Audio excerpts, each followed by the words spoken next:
Hello បាទស្រីអ្នកគ្នាថ្ងៃនេះគឺខ្ញុំចង់មកអ្នកគ្នាមកជួបជាមួយនឹងគូសាស្ត្ររបស់ខ្ញុំម្នាក់បាទគាត់ធ្លាប់រៀនvớiខ្ញុំកាលពីមួយឆ្នាំមុនឆ្នាំ2025ឥឡូវគាត់ត្រឡប់មករៀនវិញហើយសារតែគាត់ទៅនៃវិស្វកម្មការរបស់គាត់ទៅនៃពីការសិក្សាឥឡូវមករៀនហែទឹកដើម្បីរំលឹកនៅវិជ្ជាគុណនេះបាទគឺរិទ្ធិសា Hello Hello រិទ្ធិសា Hello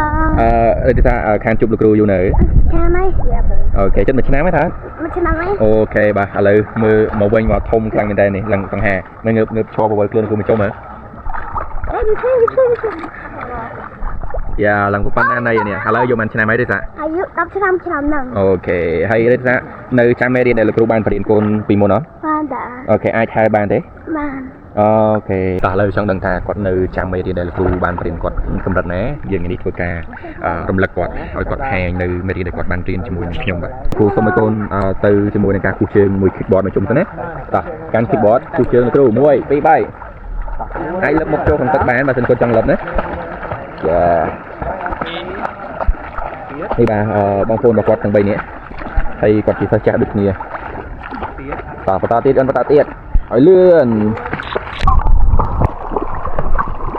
អូខេយ៉ាអូខេកាន់ keyboard ទៅឃើញទៅបានល្អឥឡូវគ្រូសូមឲ្យទៅ Dolphin ហើយនឹង Dolphin Paddle 1 2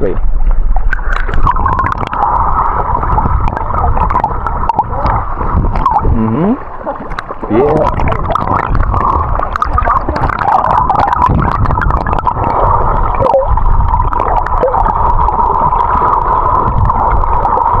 Survival skill, Dolphin, Dolphin Paddle ហើយនឹង Back Float បាទជាមួយការហៅរបស់គាត់អាចទៅបានកម្រិតណាដែរបាទអូខេកូនអូនៅចាំទាំងអស់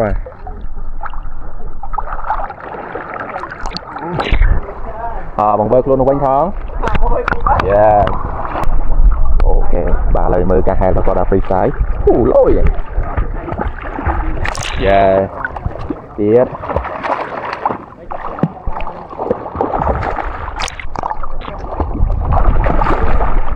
ពីអត់ដកដៃមួយឯងមកដៃមិនត្រង់ដៃត្រង់មិនយកទីទៀតអត់ត្រង់អ្នកចូលតាមមកតែមិនដៃមិនត្រង់អត់ត្រង់ហ្នឹងដៃត្រង់ទៀតទៀតអត់បន្តឈើតបងវើខ្លួនតាហៅតែគាត់ពេលជប់រៀនអូយូរហើយម្ដងមែនអូខេនៅមានចាស់មេរៀនទៀតអត់ចាស់គាត់ផ្លាច់តែទឹកអត់សូវចង់អត់សូវចេះអូខេចង់កែបរៀងតិចអូខេតាឥឡូវបង្ហាញកែបហើយនឹងកែបតែក្តារឡាននិង butterfly បន្តឲ្យដល់ម៉ាំងអូខេតោះយឺតអូខេអត់ទៀតដៃត្រង់យកដល់ចុះវ៉ាវទៀតពេលដល់ត្រៀមអូ